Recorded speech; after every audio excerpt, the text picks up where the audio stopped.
Our journey is about to begin.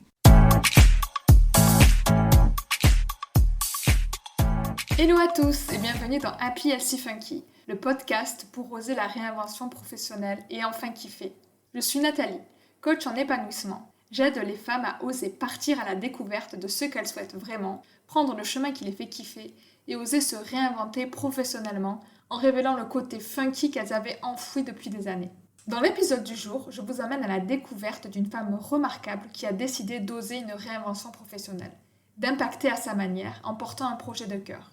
Il s'agit ici d'une véritable expérience remplie d'aventures, de galères et de rebondissements, pour t'inviter à toi aussi te questionner, t'inspirer, te donner des conseils et te montrer que c'est possible de suivre un chemin qui te fait kiffer. Allez, viens, je t'emmène avec moi.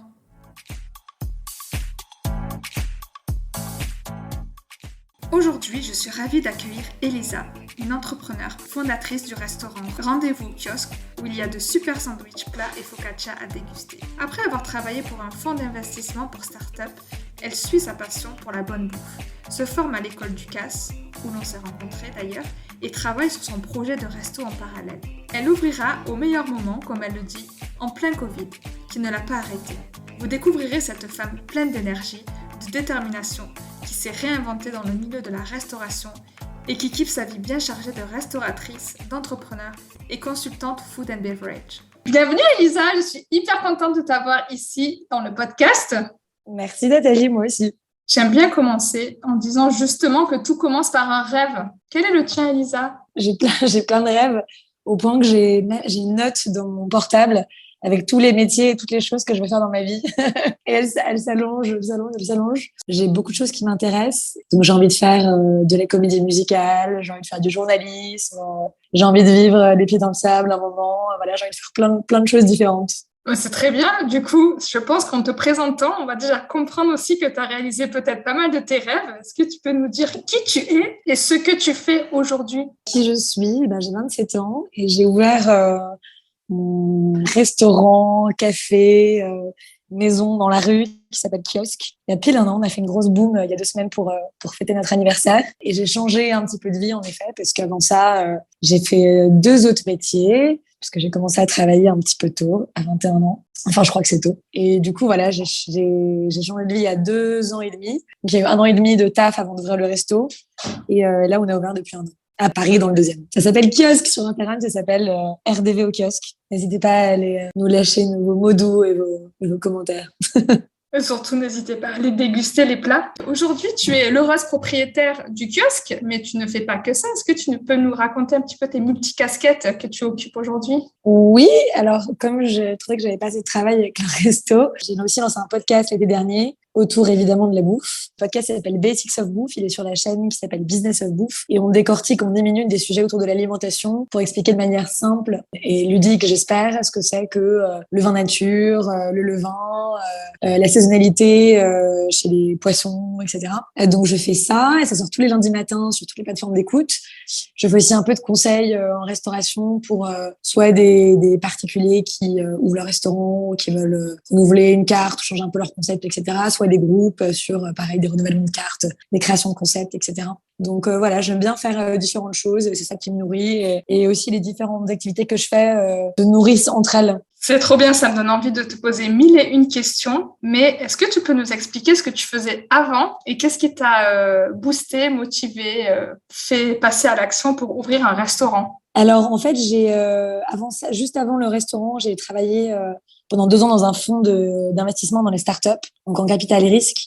Un fonds qui était très jeune, donc il y avait aussi la création du fonds en lui-même à faire. Donc c'était super intéressant parce qu'une équipe hyper jeune et en même temps hyper smart et donc c'était hyper stimulant de bosser avec des gens comme ça. Et j'étais au contact d'entrepreneurs, de gens qui avaient des carrières hyper intéressantes dans plein de secteurs différents. Donc ça, c'était assez passionnant. Et avant ça, j'avais traîné dans une start-up à Londres, dans le paiement. Et en fait, j'avais fait ce choix-là de start-up et de fonds d'investissement dans l'optique après d'ouvrir ma boîte, où j'avais réfléchi un peu de manière scolaire peut-être en me disant va travailler dans une start-up puis dans un fonds pour voir un peu les 2 côtés, le côté opérationnel et après le côté plus business et les critères entre guillemets qui font qu'une société marche, même si c'est pas du tout aussi facile que ça. Avant ça, j'ai étudié à Montréal pendant 3 ans et demi, qui qui est une ville qui est très axée sur l'entrepreneuriat et sur les changements sociétaux, environnementaux, etc., liés à l'alimentation et à l'agriculture notamment. Donc, c'est des sujets à partir de ce moment-là qui ont commencé à beaucoup m'intéresser parce que la bouffe m'intéressait de base, mais j'avais pas conscience des enjeux beaucoup plus globaux qui étaient reliés à ce sujet-là. Et donc, je savais que je voulais monter ma boîte à peu près pendant mes études, mais je savais pas trop dans quoi. Et après, quand je travaillais dans le fond, que je réfléchissais à quitter mon job, je me suis juste imaginée vieille, assise sur un banc, en me demandant ce que je voudrais ne pas regretter quand ma vie aurait filé. Et c'était clairement avoir eu un resto, donc je l'ai fait pour pas avoir de regrets. Génial, quelle belle histoire. Je me suis projetée là avec toi et je t'ai vu assise sur ton banc, mais non, tu l'as ouvert ce resto, tu l'as fait. Tu as dit que tu as un petit peu cheminé, tu avais ça dans ta tête depuis tes études, tu n'avais pas peut-être le concept exactement, mais tu as porté brique par brique et tu as cheminé pour ouvrir le kiosque. Tu disais que ça a mis 1 an et demi pour ouvrir ton restaurant. Si des auditrices nous écoutent et elles aussi sont appelées par ouvrir un restaurant, un lieu qui propose de la food, est-ce que tu peux nous décrire un petit peu les étapes clés pour arriver à ça, à ouvrir un restaurant? Alors, c'est assez marrant parce que, en fait, c'est un peu comme une chasse au trésor. Il y a énormément d'étapes et plein de choses qui se font en parallèle, l'une après l'autre, etc. Donc, en fait, j'ai rencontré entre 50 et 100 personnes. J'ai rencontré vraiment beaucoup de monde. Des entrepreneurs dans la food, des designers, des architectes, des gens dans l'immobilier, plein de gens différents pour, en fait, amasser toutes les infos que je pouvais et créer mon propre puzzle, en quelque sorte. Puisque monter un restaurant, ça touche à énormément de domaines différents, que ce soit lever des fonds auprès de la banque, enfin emprunter, trouver un local, l'archi du lieu, trouver des fournisseurs, la com, le recrutement, évidemment la cuisine et les menus, la déco, enfin il y a énormément de choses, faire une cuisine, l'équipe. Du coup, j'ai amassé toutes ces infos pour ensuite créer mon propre petit Lubi-Boulga. Et donc, énormément de rencontres avec des gens, poser énormément de questions. Et il y a aussi des formations qui m'ont permis de voir à l'intérieur ce que c'était que bosser dans un resto, bosser dans une cuisine, travailler le pain. Enfin voilà, j'ai fait des formations dans des boulangeries, des stages dans des boulangeries, dans des restaurants, dans des épiceries. Et une formation aussi à l'école du CAS pour apprendre un peu les bases de la cuisine et comprendre aussi comment une cuisine pro fonctionne, l'hygiène, les process, etc. Et donc, tout ça t'a aidé à réaliser ton puzzle, mais quand on se lance, on dit toujours que c'est un peu sauter dans le vide sans parachute. Il y a beaucoup de peurs qui arrivent sur le chemin de l'aventure. Est-ce que tu peux nous dire quelle a été, toi, ta plus grande peur ou tes plus grandes peurs et comment tu les as gérées? Je pense qu'en fait, ma plus grande peur, c'était de pas le faire, bizarrement. Et c'est un peu de passer à côté des choses que j'ai envie de faire. En fait, j'ai peur que ma vie passe trop vite. Après, je suis peut-être un petit peu inconsciente aussi. Et justement, on parle d'inconscience, on parle aussi souvent du jugement de l'entourage et de l'extérieur. Tu as dit que tu avais commencé à travailler tôt et du coup, tu as cheminé pour lancer aussi ton restaurant assez tôt. Tu es plutôt jeune dans le milieu. Comment tu fais pour gérer le jugement extérieur? Au niveau de mes proches, que ce soit mes amis, ma famille, j'ai toujours été très soutenue et accompagnée, etc.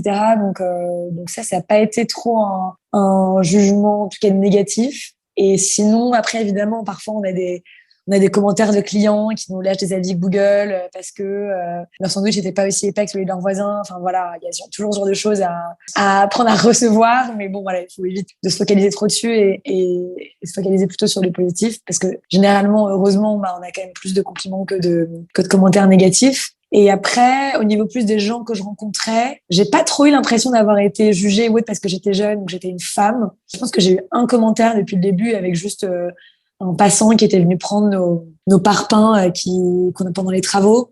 Et en gros, mon chef de chantier, mon ouvrier, en gros, lui avait dit qu'il pouvait les prendre et en fait, sans vraiment me consulter. Et quand le monsieur était venu le prendre, j'étais sortie en me disant oulala, vous faites quoi? Et il m'avait dit le patron m'a dit que je pouvais prendre les parpaings. Je lui ai dit alors il y a pas de patron ici, il y a une patronne. Mais à part ça, j'ai jamais vraiment eu de commentaires ou de jugement frontal, négatif de la part d'autres gens. En tout cas, je l'ai pas ressenti comme tel. Génial. Alors, je parle à la patronne. Là, je suis hyper honorée. Justement, tu parles de l'équipe. Tu as embauché des artisans. Tu as échangé avec plus d'une cinquantaine, voire une centaine de personnes pour créer ton projet. On dit que l'aventure de changer de vie se vit rarement seule. Quels ont été, toi, si tu peux regrouper tes guides et tes plus belles rencontres dans cette aventure? Il y en a tellement parce qu'en effet, c'est un projet que je porte seule et en même temps, j'ai tellement, comme je te disais, j'ai tellement puisé dans les avis, dans les conseils de tellement de gens que c'est peut-être un peu une petite partie de plein de gens qui ont créé le projet global. Par exemple, pour le nom, j'ai fait plein de brainstorm avec mes potes, par exemple. Il y a tellement en fait de petites choses qui sont l'œuvre de ma communauté, de mes proches et plus que de moi toute seule. Parce qu'en effet, les difficultés aussi quand on est entrepreneur solo, c'est de prendre des décisions. En tout cas, moi, c'était ce qui avait le plus dur pour moi. Parce qu'en fait, il y a tellement de choix à faire que parfois, j'aime pas utiliser trop de franglais, mais c'est un peu overwhelming, c'est un peu envahissant. Et donc, c'est vrai que j'ai vachement échangé avec mes proches pour leur demander leurs avis, leurs conseils et rebondir avec eux.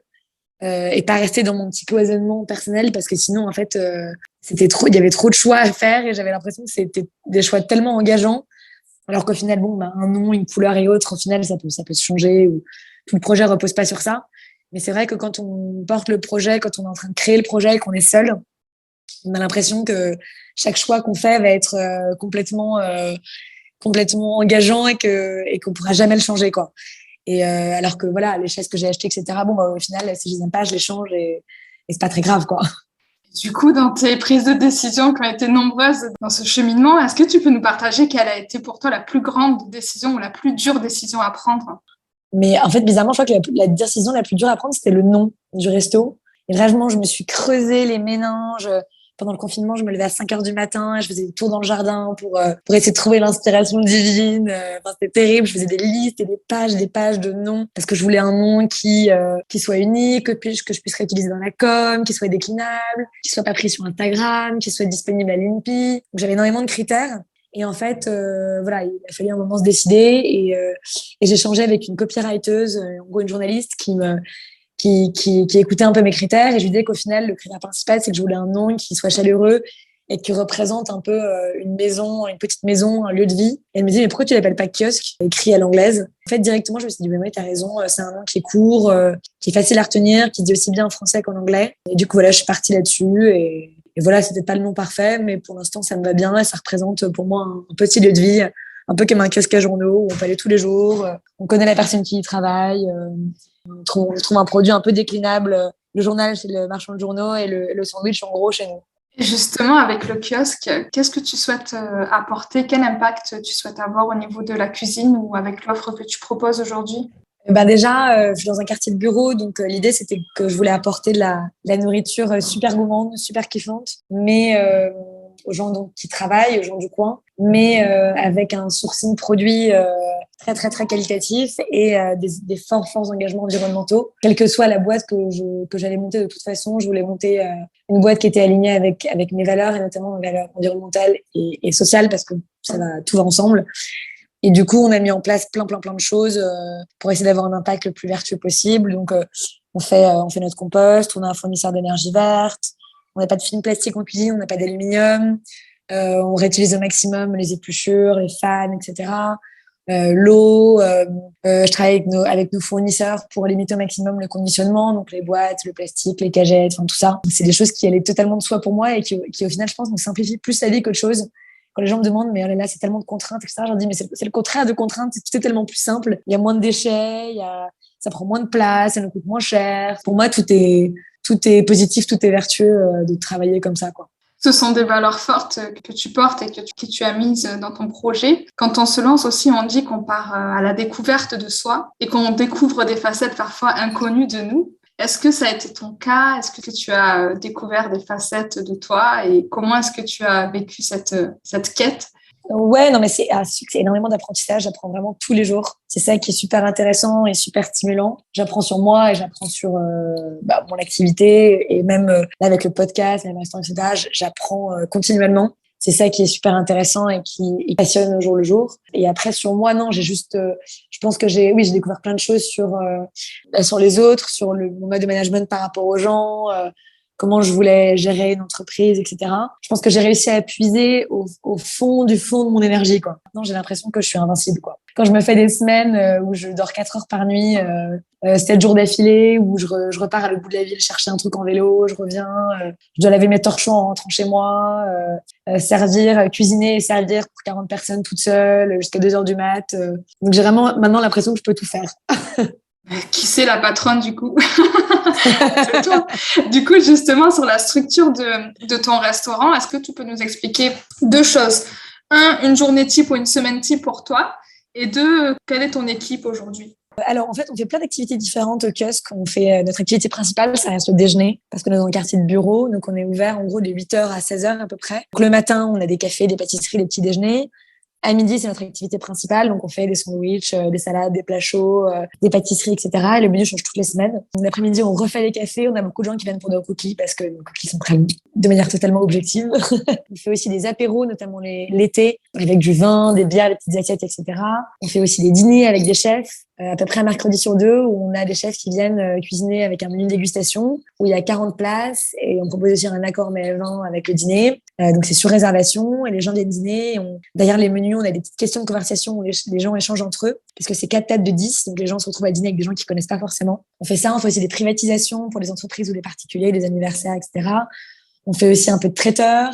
Là, on va faire, j'espère, des événements, des festivals, etc. cet été. On rencontre aussi pas mal de fournisseurs, d'artisans. Parfois, je vais déguster des nouveaux cafés, par exemple, des nouveaux fromages, des nouvelles boissons, du thé, du vin, du chocolat. Là, par exemple, demain, on fait un shooting pour un livre d'un journaliste qui sort un livre avec les street food, la street food à Paris. Donc, je vais devoir préparer les recettes et ensuite, il va bien les shooter au restaurant. Donc, il y a plein de choses différentes qui tournent autour du restaurant et de la food. Voilà, parfois, il y a des enregistrements de podcasts, des rencontres avec d'autres restaurateurs ou ça change pas mal. Sinon, je me lève assez tôt le matin parce qu'on a pas mal de préparation puisqu'on fait tout maison. Après, on a le service et l'après-midi, on range le restaurant, on fait le ménage parce que c'est pas que glamour du tout d'avoir un resto, c'est cool, mais c'est aussi très fatigant déjà. Il y a beaucoup comme je te disais, j'ai plus besoin d'aller à la salle de sport. Ici, ça me fait assez de sport, de monter descendre les escaliers, de porter des choses, etc. Il y a beaucoup de ménage, il y a beaucoup de parties pas glamour, de laver les toilettes, de ranger, de laver, déballer des cartons. Et l'après-midi, je travaille sur mon ordi, j'ai des rendez-vous, je vais à des événements, je vais rencontrer des gens, j'ai fait des entretiens d'embauche et parfois voilà, j'ai des dîners au restaurant ou des apéros, etc. À gérer au resto. Est-ce que tu kiffes ta vie? Je kiffe ma vie, ouais, je kiffe ma vie parce que je suis libre déjà. Enfin, je suis libre et pas libre. Je suis pas libre parce que je dois rembourser un emprunt et payer un loyer, etc. Mais je suis libre parce que c'est moi qui prends mes décisions et qui décide de tout. Donc c'est ça que j'aime aussi. Et c'est temporaire et l'idée là j'ai envie de me tourner plus vers le journalisme, vers le conseil. Et de pouvoir trouver une équipe stable pour pouvoir me focaliser sur 2 activités que être au restaurant au jour le jour. Parce que je pense aussi qu'il y a des gens qui cuisinent bien mieux que moi, qui sauront gérer le restaurant, faire des cafés, servir les clients, etc. bien mieux que moi. Donc là, j'attends de recruter une équipe stable pour pouvoir me focaliser sur mes autres activités de cœur. Et tu parlais des côtés pas très glamour, enfin moins glamour, et c'est plutôt la vie réelle d'une propriétaire de restaurant. Qu'est-ce qui est le plus éprouvant pour toi aujourd'hui en tant que propriétaire de restaurant? Tu as choisi d'ouvrir ton business toute seule. Ce qui est éprouvant, non, je dirais que c'est là le fait de ne pas avoir une équipe stable parce que du coup, je dois du jour au lendemain trouver quelqu'un pour venir m'aider au restaurant, reformer constamment les gens qui sont là. Donc même si j'ai des super stagiaires, c'est un peu fatigant là de ne pas avoir une équipe stable sur laquelle je peux compter, mais j'ai confiance que ça va arriver rapidement. Comment tu jongles justement avec tes différentes priorités? Tu me décrivais tout à l'heure une journée type. C'est plus une semaine, il n'y a pas de semaine type à ce que j'ai compris parce que ça change et tu aimes bien aussi varier les activités. Comment tu fais concrètement pour jongler avec tout ça? Est-ce que tu as des astuces organisation à nous partager? Je rentre pas mal de choses dans mon calendrier, je me laisse des plages horaires pour faire telle chose que j'ai à faire. Et après, oui, je priorise un peu ma to-do. Par exemple, là, sur le recrutement, je me suis mis une plage horaire d'1 heure par jour pour bosser sur le recrutement parce que c'est ma prio. Mais sinon, j'ai pas vraiment, j'avoue, je suis pas très forte pour ça. J'ai pas vraiment d'astuces organisationnelles. Ça marche plutôt bien, en tout cas, avec tout ce que tu arrives à faire dans tes journées. C'est hyper inspirant, en tout cas. Là, les auditrices et les auditeurs ne te verront pas. Tu es dans ton restaurant. Est-ce que tu peux nous décrire le meilleur plat que tu proposes et le meilleur dessert? Le dessert, je pense que tu en as déjà parlé, peut-être c'est le cookie, mais est-ce que tu peux nous donner l'eau à la bouche un petit peu? Ouais, alors le cookie, on a bien travaillé la recette parce que moi, je voulais un truc assez spécifique. Je voulais un cookie qui était assez régulier, qui était assez rond, donc qui était cuit dans un emporte-pièce, en gros, pour qu'il reste assez épais et assez, donc il y a une petite croûte à l'extérieur, mais assez fine et qui soit très moelleux à l'intérieur. Parce que j'adorais les cookies qui s'appellent Ben's Cookies à Londres. Et du coup, je voulais un peu retrouver ce goût-là. Notre recette a une quinzaine d'ingrédients dedans parce qu'on a 2 sucres différents. On a plein de choses avec chocolat noir, du chocolat au lait, des noix. Donc, on a bien travaillé la recette. On a fait plein de tests avec le poids, le grammage, évidemment les grammages des ingrédients, le temps de cuisson, la taille de l'emporte-pièce pour la cuisson, etc. Donc, on a bien trouvé une bonne recette là. Donc, c'est vrai que les cookies, ils sont vraiment très bons. Et on a beaucoup de gens qui viennent parfois juste, ils achètent leur déjeuner ailleurs et ils viennent juste prendre le cookie pour le dessert ici. Et sinon, notre haut de plat phare, c'est la focaccia qu'on fait nous-mêmes au levain. Donc le levain, c'est la levure naturelle. Donc ce qui fait que la focaccia est très aromatique, très moelleuse, qu'elle se conserve bien et qu'elle est en plus beaucoup plus digeste parce que le levain prédigère le gluten. Donc pour les gens qui sont intolérants au gluten, qui sont habitués à manger plutôt du pain cuit dans des boulangeries qui malheureusement en France pour la majorité des cas sont faits que de la levure qui sont faits en 3 heures ou les faits en 3 jours à l'ancienne. Donc une focaccia qu'on va faire par exemple, ça va être elle va être garnie avec coupée en deux et elle va être garnie avec de la ricotta, un pesto de tomates séchées, des olives, des courgettes rôties, de la roquette. Ça c'est un peu notre focaccia d'été phare. Notre carte change toutes les semaines en fonction des saisons, ce qu'on veut maraîcher. Vraiment s'adapter à la saison, à la semaine près. Ça donne effectivement l'eau à la bouche, ce que tu nous racontes. Est-ce que tu peux nous dire ce que tu préfères aujourd'hui dans ton métier? Ce que je préfère dans mon métier, c'est ce que je te disais, c'est jongler entre les différentes activités et du coup apprendre beaucoup, apprendre constamment. C'est ça qui me plaît le plus, je crois. Et l'autre chose qui me plaît aussi beaucoup, c'est le relationnel avec mes clients et avec les gens aussi que je rencontre, que ce soit avec mes fournisseurs, voilà, des agriculteurs avec lesquels je travaille, des boulangers, des fromagers, donc ce lien avec eux. Et le lien avec mes clients qui est aussi très particulier parce qu'on a la chance d'avoir une clientèle extrêmement fidèle. On a vraiment des clients qui viennent tous les jours. Je sais ce qu'ils vont prendre, je sais où ils travaillent, je connais leurs enfants. On parle de la vie, il y en a qui restent déjeuner avec nous après. Il y en a qui m'apportent des donuts le matin. J'ai un client qui m'a offert un matelas pour faire des siestes à l'étage. Enfin, voilà. Donc, on a des liens assez cool avec nos clients. Et en plus, ils ont généralement des activités, des métiers assez passionnants, que ce soit dans les médias, que ce soit des avocats, que ce soit des photographes. Donc ce lien avec eux est très, très cool aussi. D'ailleurs, ça me fait penser ce lien à toute la connexion que tu réussis à créer avec ton restaurant, malgré les 2 ans qu'on a passé avec le Coco. Et tu as ouvert ton restaurant dans cette période-là, en période Covid. Donc, c'était le double challenge. Est-ce que tu peux nous expliquer comment tu as fait pour gérer l'ouverture dans cette période un petit peu complexe et surtout comment tu as fait pour te faire connaître? Et là, en fait, pendant les travaux, on avait une grande palissade parce qu'on a refait toutes les devantures. Et en fait, j'avais imprimé une énorme affiche qui faisait, je crois, 1 mètre sur 1 mètre, un grand carré blanc avec écrit en noir ici ouvre un restaurant au meilleur timing. Les gens qui passaient un peu dans la rue voyaient qu'un resto allait s'ouvrir ici. Et en fait, du coup, j'ai pris en photo la palissade, je l'avais postée sur Insta au début du compte Instagram de Kiosque. Et en fait, une blogueuse qui s'appelle Lily Barbery a reposté notre photo. Elle avait écrit une petite caption trop sympa en disant voilà la liste de choses qui m'ont fait sourire et qui m'ont fait chaud au cœur pendant cette période de Covid. Donc, elle avait fait une petite liste de plein de choses différentes et elle nous a sous la photo du resto, enfin de la palissade. Et donc, on avait gagné plein de followers grâce à ça.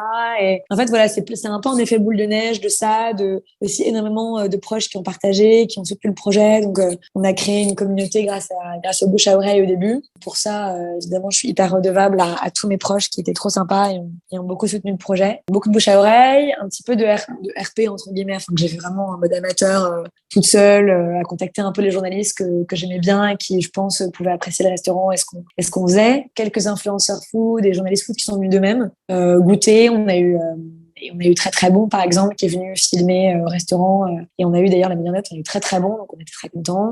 Mais après c'est dur aussi de savoir ce qui nous a aidé, ce qui nous a pas aidé parce que les gens parfois juste nous ont vus dans les magazines et à la télé, mais on sait pas trop s'ils viennent grâce à ça ou si juste ils travaillent dans le quartier, qui sont passés dans le restaurant. Donc les commentaires positifs des gens et aussi je pense de les accueillir de manière authentique, leur demander leur feedback, leur retour et nous améliorer grâce à ça. Après oui, on a ouvert pendant le Covid. Mais en fait, finalement, ce n'est pas si mal que ça parce que ça nous a permis d'ouvrir avec seulement la vente emportée au début et du coup, de nous roder un peu avec ça au lieu d'avoir directement la vente emportée et le surplace. Peut-être qu'on aurait été complètement sous l'eau parce que déjà qu'à l'ouverture, on était un petit peu sous l'eau et débordés. Du coup, tu as fait un petit peu une soft opening forcée, mais qui a Exactement. permis de décoller en douceur. Comment tu imagines le développement de ton entreprise du kiosque? Est-ce que c'est l'ouverture d'autres restaurants ou, comme tu disais, de diversifier tes activités? Pas forcément. Pour l'instant, l'objectif, c'est de recruter une équipe stable et d'être rentable, de continuer à croître, de développer un peu notre activité avec des offres pour les entreprises, etc. Des privatisations de l'espace. Voilà, juste avant que je te parle, j'étais en train de mettre là, par exemple, l'espace à l'étage, voilà, en location pour le mettre sur le site comme privatiseur, etc. Pour que les entreprises puissent le louer. Des réunions de travail, des cocktails dînatoires, des déjeuners d'équipe, etc. Donc voilà, continuer un peu à diversifier nos activités, avoir une équipe stable et après, pas forcément ouvrir d'autres lieux pour l'instant, mais plus à mon niveau personnel, du coup, voilà, développer mes autres activités que j'ai envie de faire dont on parlait juste avant. Et après, potentiellement, plus tard, je sais pas, peut-être trouver d'autres lieux, mais pour l'instant, c'est pas la priorité. Et est-ce que quand tu as ouvert le kiosque, tu pensais avoir toutes ces activités en parallèle aussi, la partie traiteur, la partie location de salle, ou est-ce que c'est venu plus au fur et à mesure en y réfléchissant et en fonction des opportunités? Ouais, j'avais déjà en tête de faire un petit peu de traiteur, un petit peu enfin, les dîners avec les chefs, etc. Après aussi, j'adaptais pas mal le projet et le business plan aux locaux que je trouvais. Parce que parfois, je trouvais des locaux de 30 mètres carrés. Bon, celui-là, il fait 100 mètres carrés, mais j'étais pas contre trouver un local plus petit et du coup, pas faire, par exemple, de privatisation et de choses comme ça, des dîners. Donc, j'ai aussi un petit peu adapté les activités forcément du restaurant par rapport au local que j'ai signé. Mais j'étais pas, voilà, je restais assez flexible parce que trouver un local, c'est pas facile. Et donc, on doit faire un peu des compromis sur certains critères. Donc, voilà, je voulais plus trouver un local où je sentais qu'il y avait vraiment un vibe, où je me voyais bien être là, qu'il y avait une bonne localisation, un bon emplacement. Quelle est pour toi la définition aujourd'hui de la réussite? Bah, la réussite au sens financier du terme, c'est quand même juste être rentable déjà. Ce qui est déjà un beau challenge. Ça, c'est la réussite plus du resto et au niveau financier. Après, un autre critère de réussite, c'est évidemment faire une cuisine qui est bonne et un lieu où on se sent bien pour nos clients, où les gens sont heureux d'être là, de venir le matin, de venir déjeuner et qu'ils puissent se régaler. Et après, ouais, la réussite au niveau plus personnel de moi, c'est d'être heureux dans ce que je fais et d'apprendre et d'évoluer et de me sentir là où je devais être, centrée, quoi, dans ma personne, dans l'univers. Et justement, tu nous parles d'apprentissage, d'apprendre. Quel a été pour toi ton plus grand apprentissage justement lors de ta réinvention professionnelle jusqu'à présent? Globalement, ouais, c'est d'arriver à mettre toutes les pièces du puzzle ensemble, quoi, d'arriver à ce que mon cerveau aille partout et ensuite remettre tout ensemble. Et Donc, comment tu fais plus ça ça, du je coup? pense, globalement. Comment tu fais Bah, ça? non, mais concrètement, j'avais par exemple un Trello Trello, c'est un site qui est pas mal pour la création de projets, même pour travailler au jour le jour, mais où j'avais plein de colonnes, en gros, avec toutes les catégories sur lesquelles je travaillais. Donc, ce soit, par exemple, les statistiques pour mon business plan pour la banque avec les statistiques des gens qui mangent un sandwich, les statistiques des gens qui mangent du bio, l'évolution du bio, enfin, les parts de marché du bio en France, enfin, etc., les trucs comme ça. La colonne archi avec tous les archis que j'allais contacter, la colonne designer avec tous les designers que j'allais contacter, la colonne fournisseur avec tous les fournisseurs. Enfin voilà, en gros, concrètement, c'était un peu ça. Et après, j'ai commencé à travailler sur Notion, qui est un autre site, où là, pareil, je notais tout ce que j'apprenais, tout ce que je voyais, tout ce que je voulais, tout ce que j'aimais, pour un peu tout avoir sur papier. J'avais aussi Pinterest que j'utilisais pas mal, plutôt pour le côté archi, enfin déco, mobilier, vaisselle, même un peu cuisine aussi.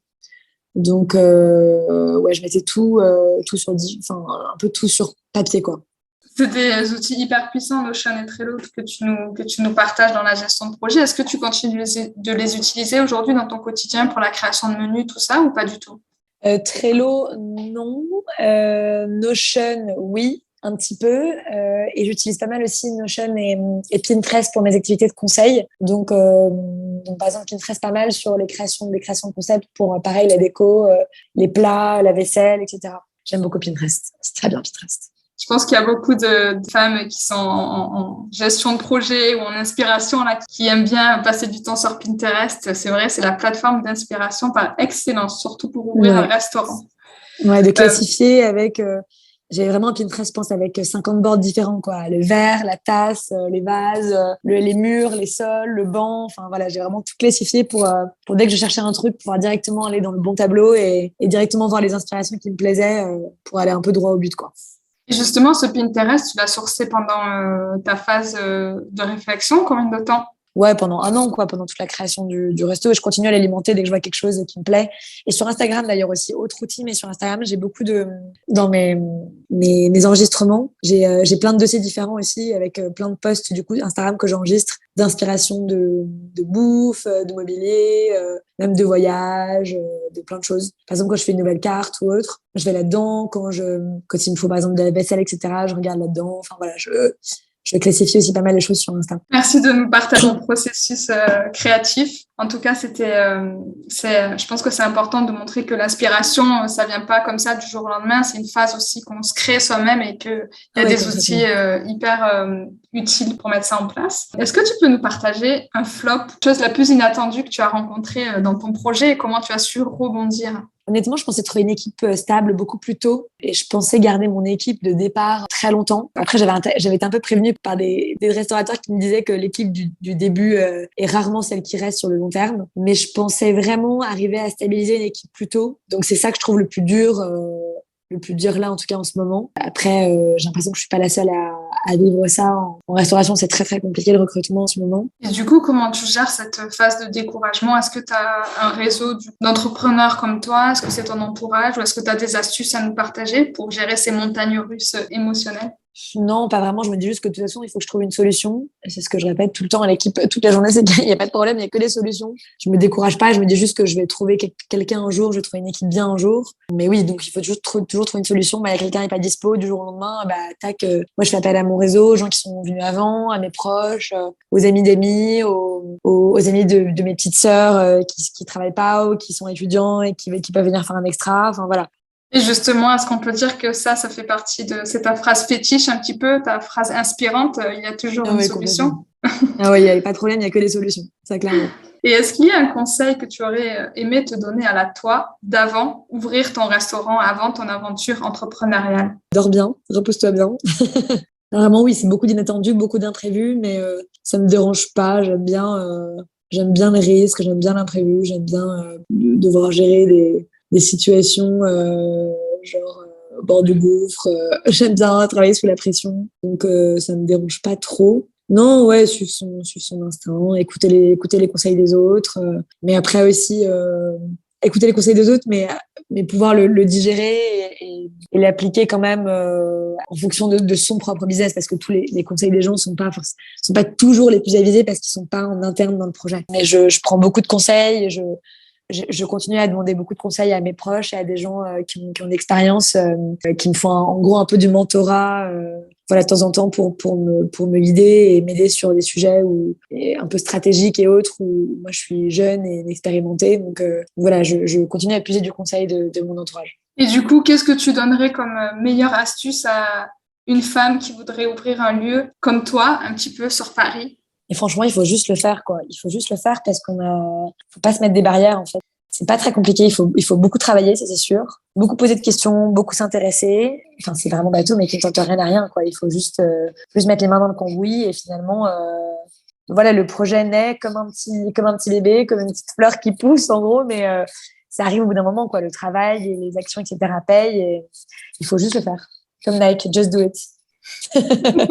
La nouvelle phrase mantra qu'on mettra bien sûr dans les notes parce que c'est hyper important, je pense, de rester inspiré tout au long du projet. Et justement, est-ce qu'il y a des personnes qui t'ont inspiré, des chefs ou des personnes d'autres domaines dans ton projet ou qui t'ont aidé à passer à l'action, justement?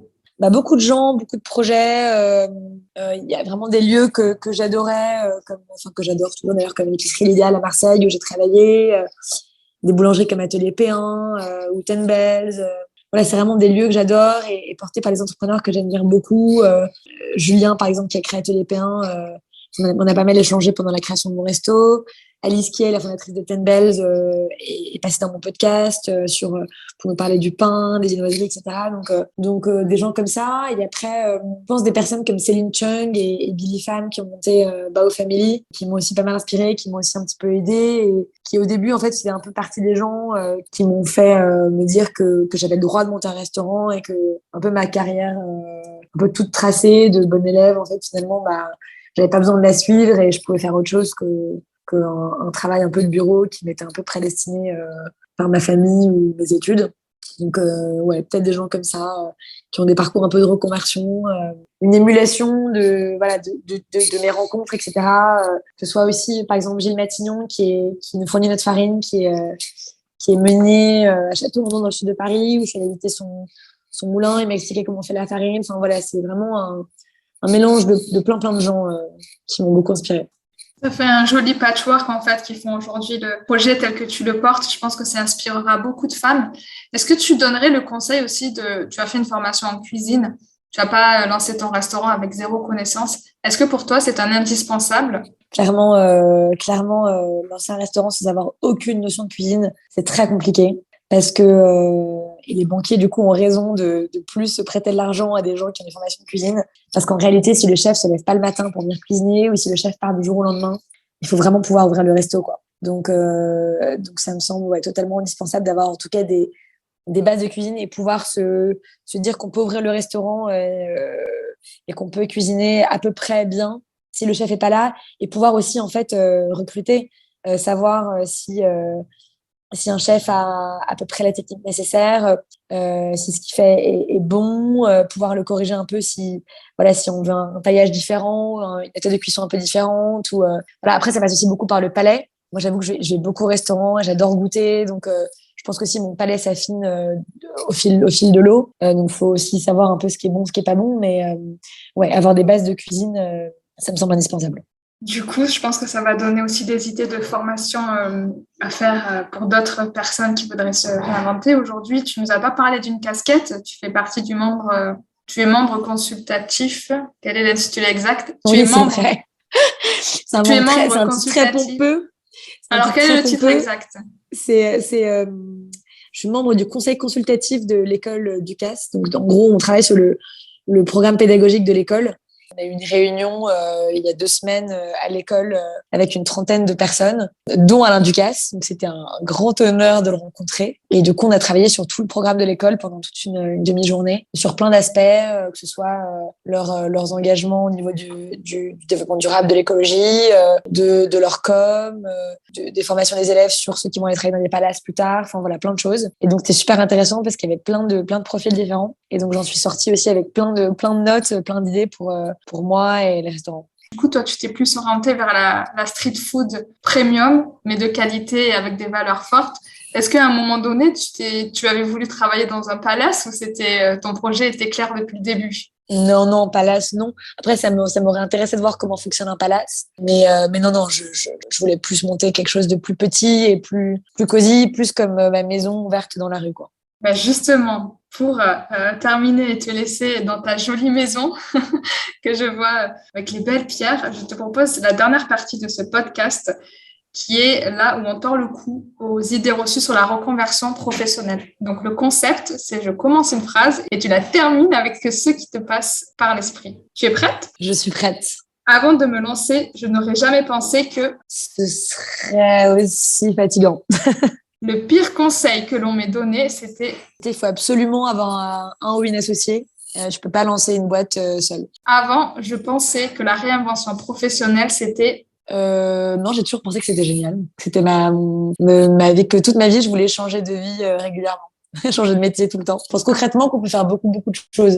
J'ai mis longtemps à me décider, mais je l'ai fait. J'ai voulu monter ma boîte et du coup, j'ai planifié ma très courte carrière pour arriver à créer ma boîte. Quand j'étais petite, je rêvais que je serais... Je voulais être journaliste, je voulais être Claire Chazal, mais en mode reporter de guerre et architecte. Pour finir, ce podcast s'appelle Happy Healthy Funky, ose la réinvention professionnelle pour enfin kiffer.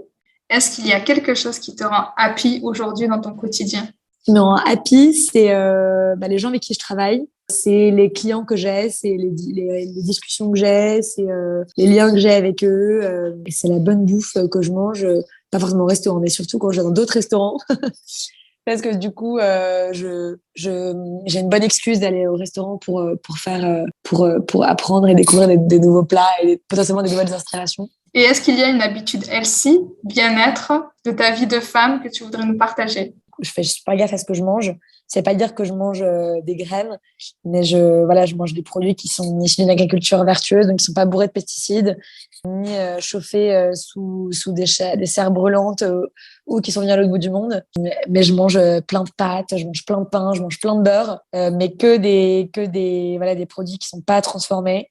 Et j'avoue que je suis jamais malade. C'est peut-être pas que ça, mais c'est vrai que manger des produits de qualité, je pense que ça fait vraiment la différence. Je pense que c'est sûr.